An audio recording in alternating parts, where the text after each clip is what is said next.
Bonjour et bienvenue à une autre émission des affaires municipales. Aujourd'hui, notre invité, M. le maire Yves Ouellette, va nous donner un compte-rendu des items qui étaient à l'ordre du jour lors de la réunion mensuelle du conseil municipal de la ville de Témiscamingue qui a eu lieu mardi le 12 janvier. Monsieur le maire? 12 février. À 12 février. Ben, il y a tellement de neige là que ça faut nettoyer nos idées aussi. Donc, heureusement que vous êtes là, Monsieur le maire. Donc, le 12 février, vous avez eu votre réunion mensuelle. Alors, on va partager là, on va passer à travers les items de l'ordre du jour. Puis, c'est ça, nos téléspectateurs vont être au courant de qu'est-ce qui s'est passé à la réunion. Donc, c'est sûr, vous avez adopté la réunion le procès verbal de la réunion du 8 janvier. Maintenant, vous avez eu 2 séances extraordinaires. La première le 22 janvier et la deuxième le 28 janvier. Quel était le sujet de ces 2 séances extraordinaires? Donc, à la réunion du 22 janvier, on a donné un avis de motion pour modifier le règlement qu'on avait adopté au mois de janvier sur les taux de taxes. On a changé un certain On avait appelé ça taux varié, je pense. Vous avez changé ça, là? OK. Alors, le règlement avait été adopté, mais on aurait fait des calculs pour on a décidé de modifier certains taux. OK. Donc, il fallait donner un avis de motion, attendre quelques jours et là, refaire une autre rencontre pour adopter la réunion. C'est ce qu'on a fait le 28 janvier. Parfait. OK. Donc, est-ce que c'est des grosses modifications? Est-ce que les gens vont s'en apercevoir sur leur facture de taxes? Oui, parce que il y a eu une évaluation de fait aussi. Donc, OK. les gens, l'évaluation a changé. Donc, comme chez nous, ça a changé. Ça a remonté, ça a redescendu. OK. Donc, vous avez modifié les taux. Il va y avoir des changements. Il y en a qui ils vont être contents, il y en a qui vont être moins contents. OK. Et ça, c'est la MRC, c'est l'évaluation qui va faire la MRC. Parfait. Parce que la ville, nous, on a augmenté le taux de base de 1,7 OK. OK. C'est parce que je regardais dans les notes, parce que c'était à l'ordre du jour du mois de janvier que vous aviez parlé de ça, des taux variables. Oui, le 1,7 exact. OK, donc passons au premier département, le développement économique. Alors, il y a eu 2 demandes de subvention. La première, c'était pour le programme FDT de la MRC concernant le projet de la piste cyclable. Oui. Ça, c'est pour la portion de la piste cyclable. On veut faire un premier prolongement qui va partir là, de coin de la rue du Vieux-Moulin. Là. Oui. Et puis se rendre au parc, en arrière de la rue Lafort. OK. C'est-à-dire que la piste cyclable va se rendre jusque-là. OK. Pour faire la boucle. Et dans une phase 2, éventuellement, on va connecter ça avec le Petit Canada. OK. C'est que les gens vont pouvoir faire la pédouille, aller sur la piste, puis revenir. Faire le tour. Faire le tour du lac, au Brochet. OK, intéressant. Puis ça, la première partie du projet, est-ce que ça va se réaliser en 2019? Oui. Oui? Oui. OK. Oui. Donc, heureux, les piétons, surtout l'hiver, surtout que le sentier, maintenant, les motoneigistes sont tellement heureux parce qu'il y a beaucoup de neige. Mais disons, les piétons, une fois que la neige va être fondue, puis à la fin de 2019, on va être capable de faire une bonne partie de la boucle. Capable d'aller visiter les ours sur la piste. Puis il y en a tout le temps. OK. La deuxième subvention, c'est au Conseil des arts et lettres du Québec. C'est pour la salle de Torrey pour l'année 2019. Oui. C'est probablement relié à nos spectacles. Exactement. Ça, c'est la même subvention est admissible à chaque année des fonds pour aider à financer les spectacles. Pour rencontrer certains critères, avoir de l'humour, de la musique, de l'anglophone. Et je crois que l'an prochain, on a aussi inclus quelque chose, je ne sais pas si je vais te dévoiler des secrets, mais quelque chose au niveau de la musique autochtone. Ah oui? Intéressant ça. OK. Donc, en regardant le programme d'une année à l'autre, on s'aperçoit qu'il y a toujours plus de spectacles d'une année à l'autre, puis encore un petit peu plus d'anglophones aussi. Donc, on essaie de plaire à tout le monde. Est-ce que la subvention augmente suite au spectacle qu'on ajoute, ou bien c'est toujours le même montant qu'on reçoit? Les subventions, il y a un recalibrage qui se fait périodiquement. OK. Et c'est basé sur l'achalandage qu'il y a eu. OK. Donc, il y a une année où ça a été plus bas, on a été pénalisé pendant une couple d'années qui s'est suivi. Mais là, je pense qu'ils recalibrent, ou ils ont recalibré l'an prochain, ça fait que ça devrait nous favoriser parce que On a un bon achalandage. Donc, quand vous dites achalandage, ça veut dire que c'est les gens qui viennent, les spectateurs aux différents spectacles. Combien de gens même si on avait des spectacles, mais si les gens ne se présentent pas, ça veut dire bien. OK, parfait. C'est un vrai spectacle, mais tu as 2 personnes par spectacle. OK, ça marche pas. OK, bon. Maintenant, autorisation au contrat d'embauche de Robert Guimond à titre de représentant aux ventes saison 2019-2020 à la salle de Torrey. Oui. Donc, ça, c'est comme un agent qui recherche... Oui, ça fait longtemps que Robert fait le tour pour obtenir de la publicité. OK. Vous savez, à chaque spectacle, il y a un commanditaire qui commandite le spectacle. Puis même François, au début, avant que le spectacle commence, il nomme toujours c'est qui le commanditaire le soir du spectacle. Parfait. OK.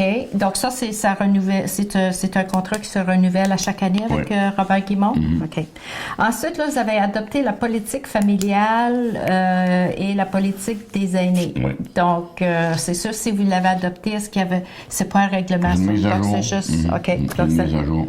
Ça a été revu par le comité. OK. Puis ensuite, le conseil a fait demander d'autres petits changements. OK. Mais ça a été adopté. Puis les actions proposées dans la politique familiale, est-ce qu'il y a certaines actions qui correspondent au projet que le conseil a décidé à réaliser pour 2019? Bien, c'est un mélange. Pas une copie. Là. Il y a certaines activités que c'est, disons, la maison des jeunes qui va être responsable de réaliser. OK, puis le club de l'âge, etc. Puis est-ce qu'il y a une copie qui est disponible, qu'on peut avoir une copie? Sûrement. OK. OK. Bon, le dernier item dans le département de développement économique, c'était une lettre d'appui pour le projet d'installation de bornes et de recharge électrique en Abitibi-Témiscamingue. Donc, on sait que nous autres, on en a une borne. Donc, qui est intéressé à l'installer dans sa municipalité? C'est le réseau, là, le Conseil régional de l'environnement d'Abitibi-Témiscamingue, le CREAT, qui fait des demandes pour en déployer le plus possible. OK. Et on a eu de bonnes nouvelles, là. Apparemment qu'à Témiscamingue, on va avoir, on va dire, un cadeau. Un deuxième? Avoir une bonne fontaine à charge rapide. OK. Peut-être là, aussitôt qu'au printemps prochain, ça va être installé. Comme le printemps prochain 2019, là, cette année? Oui. Oh, OK. Parce qu'on a une dans le moment à charge plus lente. Là. Oui, puis ça, c'est sur la rue Ketchin, là, près du parc... Philippe Barrette, pardon. Thérèse aussi, hein? C'est toujours en arrière. À côté d'un homme, il y a toujours une femme qui l'appuie. Bon. OK, donc intéressant. Maintenant, nous passons au centre de loisirs, le département des loisirs, autorisé de transformer la salle de squash en une salle de cardio-étirement. C'est intéressant, ça? Oui, bien c'est ça, c'est qu'on veut... je peux dire, optimiser l'utilisation de nos espaces. OK. Et dans le moment, la salle d'entraînement est très populaire, surtout maintenant, on l'a ouvert 24 heures sur 24. C'est un petit peu entassé. C'est aussi, c'est ça. Il y a beaucoup d'équipements, on a la variété. Oui.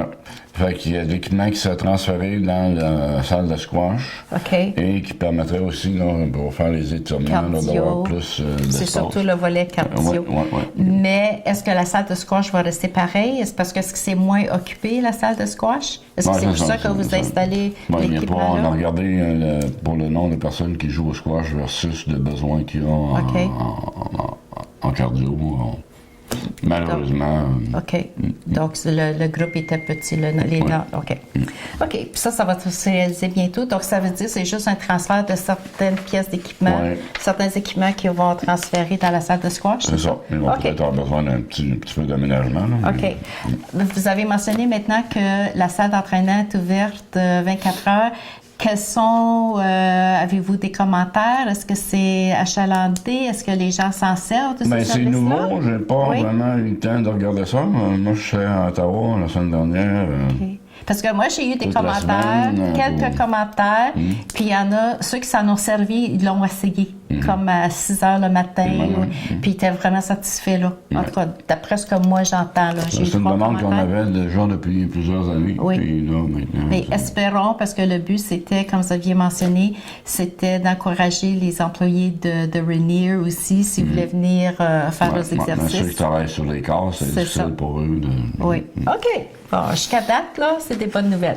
On connaît le dicton « pas de nouvelles, bonnes nouvelles ». Donc, s'il n'y a pas de plainte, ça veut dire que tout le monde est satisfait. Il y a des nouvelles qui sont bonnes aussi. C'est ça. Bon, passons aux travaux publics. Voulez-vous qu'on passe à ce département-là ou bien qu'on veut qu'on... Pas de problème. Non, on parle d'eau potable si vous voulez qu'on... Non, c'est une verse. Parce parce que le deuxième point du département de travaux publics, tout le monde peut deviner, ça commence avec un D. Donc, déneigement. Oui. On va suivre les items dans l'ordre qu'ils apparaissent. Oui. OK. Donc, il y a une demande de subvention pour le volet 1 du programme pour une protection accrue des sources d'eau potable. Ça, c'est pour... Ça, c'est le traitement des eaux, là? Oui. Puis OK.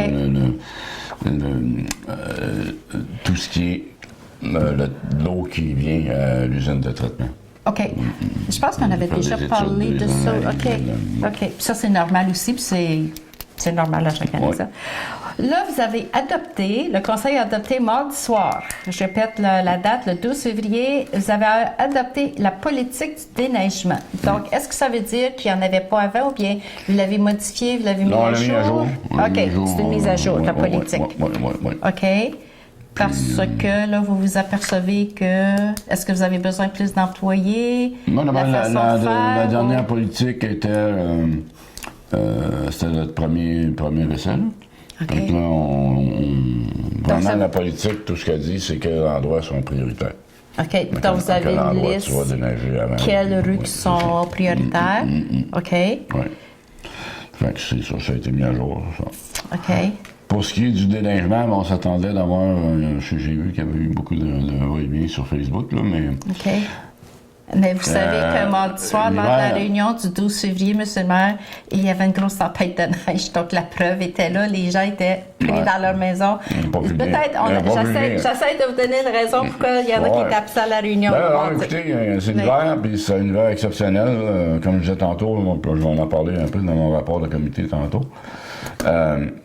Moi, j'étais à Ottawa la semaine passée. OK. Puis, c'était un vrai désastre. Tu marchais sur les trottoirs. Mais c'est partout, là. C'est partout. Mon auto, à un moment donné, j'arrivais à une lumière, puis j'ai mis les freins. Une chance, j'avais l'ABS, parce que ça a commencé c'est un peu partout pareil. Je voyage beaucoup, là, maintenant, dans la Ville-Marie. Mais c'est partout pareil. Puis c'était la tempête, là. Mais j'ai une question. Ça fait 37 ans que je reste ici. OK.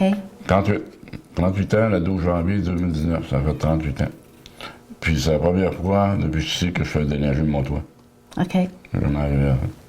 Il y en a vraiment beaucoup. Dans le budget, parce qu'on n'est pas allé dans le détail, car une fois que le Conseil, vous aviez adopté votre budget pour 2019, à l'intérieur du budget, c'est sûr qu'il y a un gros montant de réservé pour le déneigement. Puis suivant le règlement municipal qui dit aucun stationnement dans la rue, vous savez où je m'en vais avec ma question, là, entre le 1er novembre puis au mois d'avril, là, disons, OK? Mais c'est vrai que c'est exceptionnel l'hiver que nous avons cette année, puis surtout depuis 2-3 semaines, là, surtout cette semaine, les grosses tempêtes qu'on a dernièrement. Ma question est la suivante. Pourquoi le règlement, on ne peut pas stationner dans la rue? Et pourquoi, quand c'est des exceptions comme ça, là, comme une fin de semaine, on fait un blitz, là, les travaux publics, pour vraiment nettoyer? Puis je reviens toujours à ma question, là. Oui, les trottoirs sont dégagés, la rue, mais c'est le fameux banc de neige entre, là. Puis c'est problématique dans certaines rues aussi, puis les coins. Y aurait-il moyen, parce que ça se fait pas toutes les fins de semaine, là, mais quand c'est exceptionnel comme ça, y a-t-il un montant? Peut-être qu'on a peut-être défoncé le déneigement, là, et ça on peut-tu? Les employés ont travaillé pratiquement à chaque fin de semaine. Okay. On a embauché des contracteurs. Des sous-contracteurs, pour aider, pour le transport de la neige et tout ça. Fait que, À un moment donné, ça va être nettoyé. Comme les coins le de plus rue. important, c'est d'ouvrir les rues le matin pour que les gens se rendent à l'hôpital, puis à l'école, puis ces choses-là. Après ça, ben, en phase 2, on rentre dans les Parce autres. que les coins de rue, exemple, Bon, oui, sont dangereux. Même il y a des fois, même sur la rue, ce que moi, lundi, je donne mon exemple personnel, lundi après-midi, je suis marché pour aller, poste, caisse, etc. Là, OK? Je pouvais même pas marcher sur aucun des 2 trottoirs le long de la chemin Kippawa, là, OK? Puis c'était dans la rue, là. Puis c'est toujours pareil, puis on est rendu jeudi, là. Mais je comprends, là, les gens, les hommes, les employés des travaux publics font leur possible, mais il y a quand même juste certains coins de rue, là. La semaine passée, c'est la première fois que les autobus ne pouvaient même pas se rendre à l'école. Je sais. Moi, j'ai jamais vu ça. Donc, vous, On a fait des coins de rue à plusieurs endroits. Oui. On ne fournit pas. OK. OK. Bon, ben c'est ça. On est dans la mois période de juillet, on n'aura pas soin. Ben, au moins, il y a une politique d'établi, puis ça va. OK. Puis on endure. C'est correct. OK. Là, vous avez eu un avis de motion, règlement de tarification des services du département des travaux publics. Oui. Ça, c'est juste parce que quand on fait des services sur les terrains des citoyens. Oui, comme un bris d'eau, vous avez à creuser. On a un peu aidé avec l'équipement à faire des choses. Là. OK. Ben, on change. Oui. Puis c'est juste adopter les tarifs. Parfait. Présentation du projet de règlement concernant la tarification des services du département des travaux publics. Donc, vous avez fait la motion, puis là, vous avez montré les montants de tout ça, pour quels travaux, etc. OK. Concernant l'urbanisme, il y a eu une demande d'approbation du PIA, du Centre auditif Abitibi au 456 chemin Kippawa. Oui. Ben ça, comme vous le savez, dans le programme, à chaque fois que des gens font des modifications des bâtiments au centre-ville, ça doit s'organiser avec le reste en vertu du PIA, qui est le programme d'implantation et d'intégration architecturale. Et il y a une demande, ça a été passé en revue par le comité d'urbanisme, puis on a recommandé que c'était acceptable. Alors, ça a été accepté d'accepter la demande, d'approuver d'accepter la demande. OK. Et deuxième item, c'était nomination d'un membre au comité consultatif d'urbanisme, qu'on appelle CCU. Oui. Donc, ça, ce sont des bénévoles qui siègent sur le comité. Oui. Donc, alors, c'est Mme Amélie Carrière qui a été nommée comme une nouvelle participante, une nouvelle personne, membre sur le comité. OK. Et nous sommes déjà au département d'administration. Donc, toujours le premier item, ce sont les fameux comptes à payer. Oui. Donc, est-ce que vous aviez un gros montant dépensé à payer au mois de janvier, M. le maire? On avait un montant de 713 464. OK. Qui peut paraître un peu plus haut que le normal. OK. Si on compare. Mais un des gros points, c'était nos assurances de 143 093. Ça fait que si on prend le 713 moins le 143 000, on arrive à un mois d'à peu près 570 000, 571 000. OK. Donc, ça, c'était les assurances. Puis ça, c'est une fois par année. Oui, exact. Donc, ce n'est pas un montant qu'on va revoir à chaque mois. OK. Maintenant, vous avez fait le dépôt de l'état des revenus des dépenses comparatifs. Oui. Ensuite, il y a eu les modalités de l'entente Canada-Québec relative au fonds de la taxe sur l'essence pour l'horizon 2019-2023. Oui. Alors ça, c'est un appui qu'on a donné, je crois, là, je suis sûr. C'est un appui qu'on a donné à la FQM, Fédération québécoise des municipalités, dans leur démarche pour obtenir les fonds là, en vertu de la taxe. La taxe d'essence, qui revient, un certain montant qui revient toujours aux municipalités. Exactement. C'est ça? Ouais. OK. Ensuite, vous avez adopté un règlement décrétant un emprunt de 200 000 et une dépense de 200 000 pour la contribution de la Ville à la mise de fonds de résidence Témiscamingue pour son projet d'agrandissement phase 3. Exactement. Donc, c'est-tu ce qu'on appelle un in and out, là? C'est quoi? Parce que c'est parce une demande, un emprunt. On s'est engagé à donner 200 000 Donc, la Ville est allée emprunter 2 000 pour aller le trouver à quelque part. On ne l'a pas trouvé dans mon tiroir. Donc, c'est ça que je dis. C'est un in and out. Donc, ça, vous allez le chercher. On l'a emprunté pour le donner au projet de résidence. La main gauche va te donner à la phase 3. Mais c'est la Ville qui paye. OK. Ouais. pour le 200 000, naturellement. Puis, vous donnez le terrain aussi? Ou bien ça fait partie... Je ne sais pas, là. OK. Ils ont dû acheter le terrain, non? Je m'en souviens pas. OK, à suivre. OK. Et vous avez la fin d'approbation, le manœuvre aux travaux publics. Donc, ça veut dire qu'il y a un employé qui était... un employé qui est en période d'approbation. OK. Et puis, il a terminé. Ça fait qu'on a... Là, il va être embauché à temps plein. C'est ça, là? Oui. OK. Le renouvellement de la police d'assurance accident pour les pompiers, les brigadiers et bénévoles, encore là, ça, c'est normal. Puis ça se fait chaque année, le renouvellement annuel. Vous avez approuvé la liste des contributions et des subventions de 2019. Ça fait partie de votre budget aussi, là. Puis ça, c'est automatique. Automatique, on comme Habitémis, etc. Une partie, là. Les organismes qui font des demandes, puis on se met un budget à peu près pour chaque organisme. OK. Avez-vous des critères sur lesquels vous vous basez des demandes que vous recevez à la ville? Bien, ça dépend des organismes. Il y a des organismes qu'on sait qu'ils ont des besoins, comme on dit, de place au soleil. OK. Fait qu'on se met un budget en conséquence. Ensuite, les autres, s'ils viennent avec un projet comme la Chambre de commerce, je pense habituellement, on dit, bien, OK, on est prêt à contribuer quelque chose, mais présentez-nous un projet, qu'est-ce que vous allez faire. Avec les finances, combien que ça coûte, etc. OK. OK. Ensuite, il y a une entente incendie, soit avec la municipalité de Kippawa et le comité municipal de Laniel, puis la MRC. Donc, encore là, ça, c'est renouvelé à chaque année, cette entente? Oui. Celle qu'on parle ici, c'est celle avec Laniel, qui a été approuvée. On s'est entendu pour renouveler pour une période de 3 ans. 3 ans pour Laniel? 3 ans, pour une somme de 60 527 par année pour l'année 2019. Et ensuite, il y a un taux qui sera indexé là, pour les 2 années suivantes. Ça va être indexé au taux de l'inflation. OK. Donc, pour 3 ans. Puis, municipalité, c'est parce que j'ai mentionné les deux en même temps, là, le comité municipal de Laniel, la municipalité de Kippawa. Est-ce que c'est la même chose? Eux ont opté pour une période de 2 ans. Ah, OK. Un taux de 74 000 74 000 par année. Pour une période de 2 ans. OK.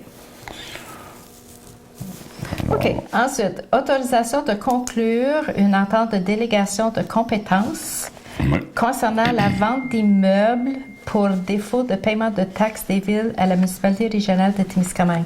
Ça, c'est sûr, des taxes qui ne sont pas payées, les taxes qui ne sont pas payées, nous, on transfère ça à la MRC, puis c'est la MRC qui, pour nous autres, procède aux ventes de taxes. C'est toujours qui s'en occupe. Puis on le voit, ça, je pense, hein, c'est une fois par année que ça se fait. Ça va être affiché dans dans les journaux. Oui, dans les journaux, là, on le voit. OK. Donc, puis c'est public, là. Tu vois le nom de la personne, puis le montant c'est ça.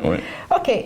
Donc, autorisation à la ville d'Amos. Ça, on en a parlé la dernière fois concernant les assurances. D'accepter au nom de la municipalité la proposition de SSQ Groupe Financier pour le regroupement d'achats en assurance collective des villes de l'Abitibi-Témiscamingue et du Nord du Québec. Ça, on l'avait mentionné, ça. Puis on avait mentionné qu'on avait mandaté la ville d'Amos pour le faire. OK. Là, ils l'ont fait.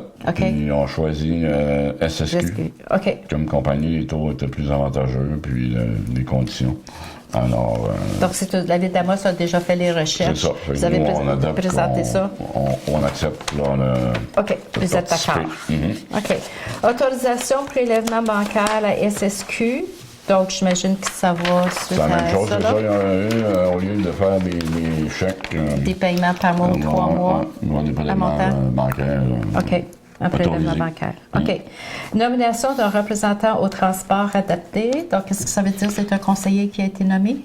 Ça aurait pu être un conseiller ou ça aurait pu être n'importe qui d'autre. C'est un représentant de la ville, comme vous le savez, sur certains... des organismes comme l'Envol, par exemple, c'est pas un conseiller qui... Le conseil d'établissement, ça peut être un citoyen. Alors, mais dans ce cas-là, c'est un conseiller. C'est M. Patrick Tanguay-Duvon qui va siéger là, comme représentant de la ville au niveau du transport adapté. OK. Et notre comptable était aussi en probation et c'est la fin de sa probation. Donc, la personne va être embauchée, va rester sur place pour mettre à temps plein. Exactement. OK. Les offres informatiques de PG Solutions. Ça c'est les logiciels qu'on utilise pour la ville. Oui. Il y avait On a parlé avec la MRC, peut-être si les villes se mettaient ensemble, si on pouvait avoir des meilleurs prix. On avait parlé de ça l'année passée, de recrutement de services, puis d'achat. Finalement, ce qui en est découlé, c'est que en se regroupant, nous, la ville de Témiscamingue, le taux, le prix qu'on paye n'a pas changé, mais on a les modules qu'on n'avait pas avant, qu'on aurait dû normalement payer. OK. On dit, on va changer le même prix, mais ils ont pris la ville qui avait le plus de modules. OK. Comme il y a un module au niveau élection. Un logiciel qui aide à traiter tout le déroulement des élections. OK. J'ai dit qu'il faut s'assurer que le contrat est bon jusqu'après 2022. 2021. C'est ça. Les prochaines élections sont en 2021, je pense. Non, 22. Non, Non, je sais pas si c'est encore quoi, prouvé. C'est 4 ans? C'était 2017, les dernières élections? Il y a eu une demande conjointe de la RQM et de la UMQ pour reporter les élections au mois de janvier 2022. Au lieu de novembre 2021. Pourquoi? À cause d'une nouvelle année, c'est ça? Non, un peu ça, c'est parce que on l'a vécu, nous, la dernière élection. Les nouveaux conseillers rentrent au mois de novembre, puis on est en plein processus de budget. Ils n'ont pas le temps de voir, vraiment analyser les besoins, etc., pour qu'on vote le budget. Ça fait que ça a été une demande qui a été faite par la FQM puis l'UMQ, de dire, demander au gouvernement, on aimerait mieux que les élections se fassent au mois de janvier. Ça fait que là, les nouveaux élus vont avoir le temps de passer quelques mois en poste avant d'arriver au mois de novembre, puis faire l'exercice de budget, etc. Donc, ça veut dire que si les prochaines élections sont au mois, si je comprends bien, là, si les prochaines élections sont au mois de janvier 2022, OK, donc ça veut dire que l'ancien conseil, c'est lui qui va travailler pour 2022. Puis il va l'adopter. Donc, les gens qui vont être élus en janvier 2022, le budget est déjà installé, adopté, là. Donc, eux autres, ils partent, puis ils n'auront pas. Donc, ils vont avoir l'année pour se préparer, puis OK, parfait, ça. Puis, ça a été accepté ou c'est un processus? C'est un processus. Je pense que j'ai pas eu je sais pas si le gouvernement a pris une position finale là-dessus, mais étant donné que c'est demandé par les deux plus grosses associations municipales au Québec, je verrais pas pourquoi. Donc, si la FQM a fait la demande, donc ça veut dire qu'elle a fait un sondage, la FQM, auprès des municipalités. On a voté. Quand on est allé au mois de septembre, au congrès de la FQM, au mois de septembre, les maires et les préfets étaient habilités à voter. Alors, moi, j'avais un droit de vote. J'ai voté en faveur. J'avais consulté notre conseil. Notre conseil, naturellement, était en faveur de ça.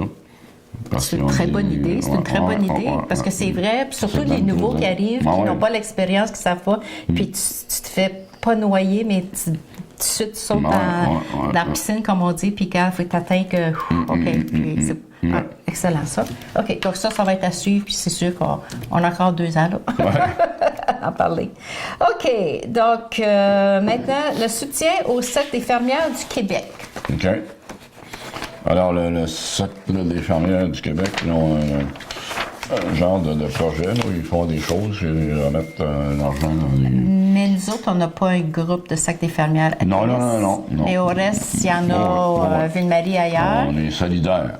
Ça fait qu'on a donné l'appui dans leur projet. OK, c'est parce que c'est un projet pour l'ensemble du Québec, ça, ou bien juste des Cercles des fermières de la MRC?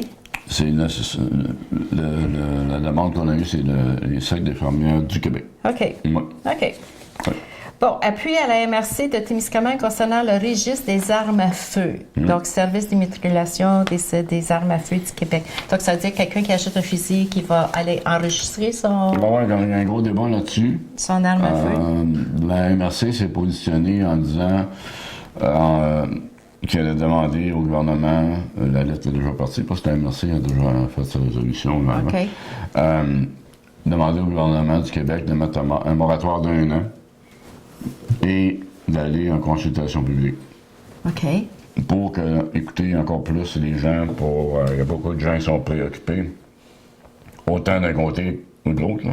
Ceux qui ont des armes à feu puis ceux qui ne autant veulent les pas. associations de chasseurs, etc., ou autant les associations qui sont pour la protection des dangers qui peuvent arriver ou des choses comme ça. Nous, on a eu, quand je dis nous, là, ça c'est la MRC. Au conseil de la MRC, il y a eu des gens qui étaient principalement des groupes de chasseurs qui sont venus faire valoir leur opinion. Et en bout de ligne, ce qu'on a dit, c'est qu'on devrait demander un moratoire d'1 an et prendre le temps de consulter tout le monde. Okay. D'avoir les avis de tout le monde. Peut-être mettre tout le monde ensemble, puis qu'ils s'écoutent, voir c'est quoi les enjeux. Donc, parce que là, les gens, c'est arrivé... ben, il ne faut pas se dire que c'est arrivé à la dernière minute, parce que la loi a été votée en janvier 2018.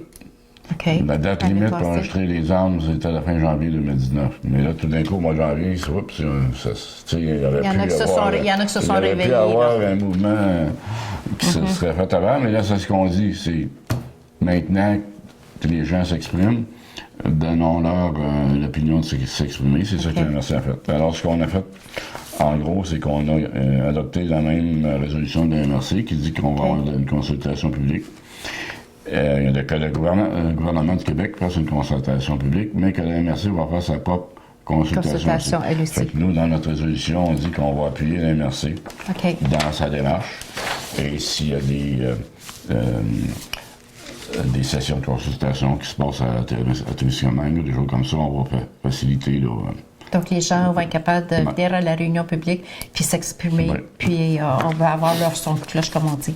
Si la MRC prend ce chemin-là, est-ce que ça veut dire qu'il y a d'autres MRC, je devrais dire, qui sont... Ah, ben c'est un gros débat au Québec dans le moment. Il y en a qui sont exprimés totalement contre, il y en a qui n'ont pas pris position, puis je pense que la MRC, en fait, c'est une bonne position, c'est de dire, OK, on a entendu un côté de la médaille, entendons les autres, on peut tout se parler, puis voir c'est quoi les enjeux. Donc, le moratoire de 1 an, ça, est-ce que c'est accepté, ça, là? Le gouvernement, là, vous attendez pour voir qu'est-ce que On envoie une lettre demandant d'avoir le moratoire, parce que techniquement, la loi est en effet dans le moment. C'est fini, là. Il n'y avait pas 31 janvier. Aujourd'hui, quelqu'un pourrait cogner à la porte chez vous, puis dire... des armes, puis ils ne sont pas enregistrés, c'est de 500 à 5 000 d'amende. La loi est en vigueur. Ça, on ne peut pas empêcher. Puis les gens le savaient. On ne peut pas autoriser les gens, nous, ça je disais l'autre soir, parce que dans notre résolution, ça dit qu'on n'encourage pas la désobéissance publique. Là. Non. Parce que je peux pas dire à quelqu'un, moi je t'autorise à passer ce numéro. Comme Séraphin disait, la loi, c'est la loi. La loi, c'est la loi, comme Séraphin disait dans le temps, là. Oui. OK. Donc, probablement qu'on va entendre parler de tout ça encore, là. Ensuite, il y a eu des rapports des comités, des demandes verbales. Oui. On n'a pas eu une demande verbale. Pas de demande verbale. Ouais, mais moi, j'ai des activités, oui, le rapport du maire. Oui. Le 9 janvier, j'ai une réunion de communication à Témiscamingue qui est une OSBL là, qui... ça, c'est tous les médias, ça, radio, télé? Non, c'est Internet, des tours de communication. Là. OK. Oui. Le 16 janvier, comité administratif de la MRC. 17 janvier, on a une réunion pour justement la politique familiale, revoir et adopter. Le 22 janvier, on a eu la réunion extraordinaire qu'on parlait tantôt pour les taux de taxes. Le 23 janvier, moi j'avais le conseil de la MRC. Le 28 janvier, l'extraordinaire pour approuver le règlement des taux de taxes. Le 29 janvier, j'ai eu une rencontre, c'est-à-dire avec notre directeur du service d'incendie, parce qu'il faut produire un rapport du schéma d'incendie à chaque année à la MRC. Il y avait du questionnement un peu au niveau du rapport. Je l'ai rencontré avec la directrice générale pour éclaircir les choses. Le 29 janvier aussi, on a eu une rencontre de conseil sur des incitatifs, à établir des incitatifs pour encourager les gens à venir s'établir une résidence à Témiscamingue. On travaille là-dessus, ça va être déployé bientôt. Oui. Puis quand on a, je ne sais pas si vous avez écouté Conversation avec le conseiller Vincent Labranche, il a juste glissé un petit mot, donné comme exemple que le conseil essayait de trouver des incitatifs pour essayer d'encourager les gens. Donc, ça se fait là. Vous êtes en train de discuter tout ça. On a mis une liste, on est en train de choisir qu'est-ce qu'on pense qui va avoir le plus d'impact. Excellent. Puis ça va être, donc, on va en entendre parler. Dans le budget. OK. On va en entendre parler de tout ça plus tard. Ça va être dans le budget. Bon, on a mis d'ailleurs déjà de l'argent dans le budget, mais on n'a pas décidé c'était quoi les incitatifs. Okay. On a dit on va mettre une enveloppe, puis une fois qu'on va savoir ce qu'on fait, bien, ça va... L'argent est là. OK. Du 4 au 6 février, j'ai été à Ottawa avec une délégation d'élus de l'Abitibi-Témiscamingue. On a rencontré des ministres fédéraux, des secrétaires parlementaires à Ottawa, au gouvernement, pour faire valoir l'Abitibi-Témiscamingue. OK. Vendre notre salade, comme on dit. Il y avait des gens qui nous l'ont dit, ont été très francs. Ils ont dit, écoutez, on ne voit pas souvent. Puis, c'est se faire connaître, là. Indirectement, ce qu'il voulait dire, c'est qu'il... Où est-ce que vous existez? Est-ce que vous existez? Oui, mais où? Je pense, je ne sais pas lequel qui a dit ça. Il a dit... ça fait 15 ans que vous n'êtes pas au pouvoir. Okay. Quelque chose dans ce genre-là. OK. Non, mais dans le fond, pour le gouvernement, surtout la majorité libérale, ils disent... on n'existe plus. C'est pas qu'on n'existe plus, mais... ils entendent moins parler de nous autres. Par contre, ils ont été très, très corrects. Ils ont été très ouverts à discuter avec nous autres. Puis, ils ont annoncé même un investissement là, à l'aéroport de Rouen. Okay. On en a profité pendant qu'on était là. Puis, mais là, ils comprennent mieux nos enjeux. Puis, je pense que c'est des choses qu'on devrait répéter éventuellement. Là, il va y avoir des élections au fédéral. Ce que Mme Bolduc mentionnait, c'est que une fois qu'il va y avoir des élections, dépendamment, peu importe qui sera le parti au pouvoir, on va refaire la démarche aussi. Oui. Puis on songe aussi à faire la même chose au provincial. Okay. D'aller puis dire, mais écoutez, nous autres, c'est différent en Abitibi-Témiscamingue qu'à Montréal. Oui. Fait que des fois, on fait affaire avec des fonctionnaires qui appliquent les règlements en vertu de... Ça a peut-être été songé pour des ensembles. Puis ça nous met des bâtons dans les roues. Puis ça fait que c'est bon de communiquer. Puis mais c'est une très bonne façon de faire parce que oui, tu peux envoyer un courriel, tu peux envoyer des lettres, etc. Mais quand c'est en personne, puis tu es assis avec la personne avec laquelle tu jases, tu communiques, puis on met des cartes sur table, comme on dit, là. Puis ils savent, là, ils ont la chance de vous poser des questions, vous poser des questions, vous exprimer, vous leur dites c'est quoi vos besoins, puis ils ne peuvent pas faire autrement que vous écouter. Vous êtes là, vous êtes présent, le contact est là. Aussi, étant donné qu'on était là pour une couple de jours, là, on a assisté à la période de questions.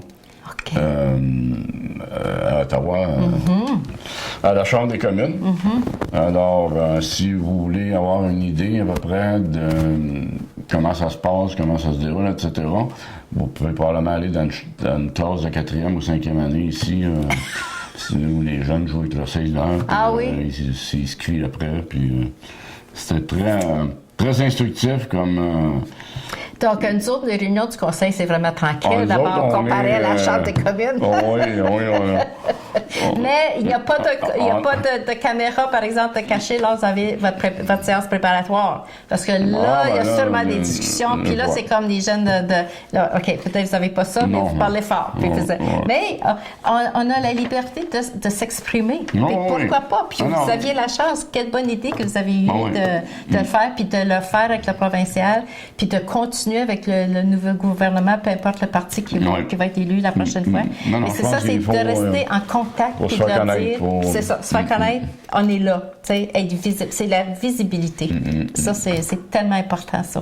N'importe quel niveau, là, municipal, provincial, fédéral. OK. Le 11 février, on avait notre réunion de travail pour la séance du Conseil du 12. Oui. Le 13 février, c'était hier, j'étais au comité administratif de la MRC. Et dans le courant du mois aussi, j'ai rencontré Mme Tania Neveu Radio-Canada. Si vous allez sur le site de Radio-Canada, le site web, dans Abitibi-Témiscamingue, puis vous tapez Témiscamingue, quelque chose comme ça, vous allez voir, il y a déjà 2 reportages qui ont été faits. Ah oui? Ouais. OK. Il y a 2 reportages qui ont été faits sur notre... et j'ai utilisé Notre mon région. expression préférée. Laquelle? Donc, c'est dans la vie juste une. Elle en a pris note. Elle en a pris note, c'est très bien publié. Je lui ai expliqué qu'au Témiscamingue, la ville de Témiscamingue est une société distincte. Oui. Okay. On n'est pas pareil comme les autres. Puis, est-ce qu'elle a posé la question, qu'est-ce que vous faites tellement distinct des autres? Okay. Puis, elle a fait quelque chose aussi, pendant qu'elle est venue, elle a fait une série de reportages. Il y en a au moins 2, là, que ça vient un peu de nos échanges qu'on a eus, mais elle s'est rendue aussi au Boutchou.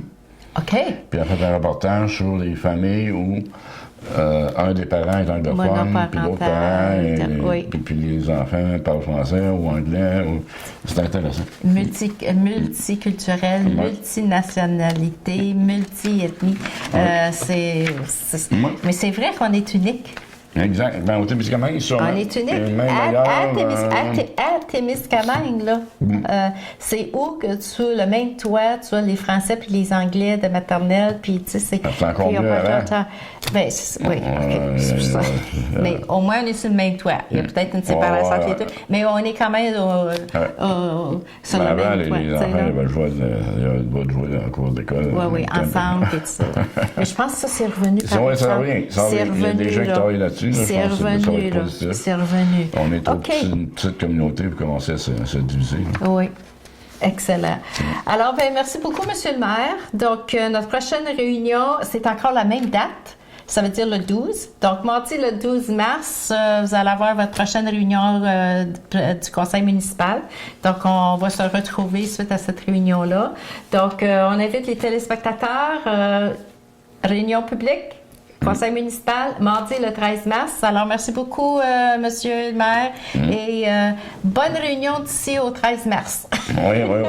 Puis, pas le 13, le 12. Le 12 mars, mais nous autres, on va probablement se parler, mais oui, la réunion publique est le 12 mars, à 7h, à 19h. Comme je dis toujours, ça coûte rien. Puis, s'il neige pas trop, on va faire un tour. On va se rendre. Alors, merci beaucoup et à la prochaine.